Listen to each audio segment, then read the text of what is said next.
السلام عليكم دمان أصحاب قالي يكون حنا بيت كرشة دلينتا ما أنت أنا وكجرا دماشات مثل فوكيشن وكجرا بانكل مهويل يرى أو حوليس إلى الشنية marka waxaan jeclaystay inaan weydiiyo su'aalo ku saabsan noloshiisa hadaba ila dhageysta asxaabay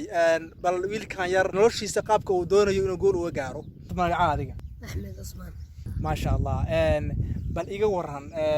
noloshaada wax barat waxba nolosheedana ma baran inta halkan ka horreysayna markaan inta la kaadayna tan aan ayeen waxaan doonayaa inaan guul ka gaaro wax barto oo iska daayo xoolaan iyo adduunka la daba roorayo ma ii sheegi kartaa farqiga u dhaxeeya waxbarashada iyo waxbarasho la'aanta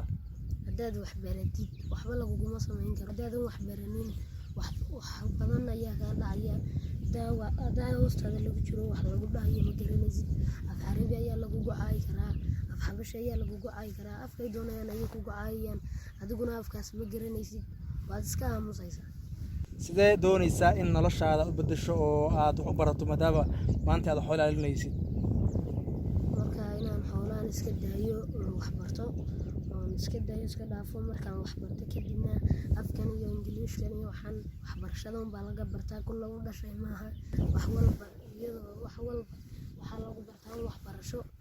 lagu barto xoolaha ma sha Allah markii aad wax barato heer aad soo gaarto wax barato maxaa doonaysaa adduunka aad qabsato macnaha hadafka guud ahaaneed iska daayo waxa doonaya lagu haymayo adduunka sayaaluna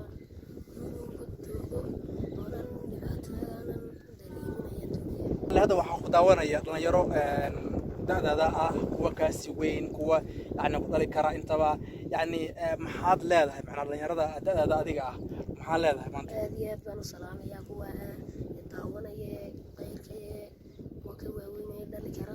aad iyo aad ayaan u salaamayaa dhalinyarada adiga kuwa faca wali aan waxba baran maxaa ku dhiirigelin lahayd inay wax bartaan baa u fiican iyagana inay meelaha meeraysan uma fiicna sida China groupka kale inay xafadaan dhaxroodaan waxaan ku dhihi lahaa wax iska barta iska daaya adduunyo iyo waxaan la daba cararaya iyo kooxaan iyo waxaan iska daaya iska barta wax dardaarankeena muxuu yahay dardaarankeena wax bartay dardaarankeena wax barasho maahan waxbarasho waxay tahay udubka koobaad ee nolosha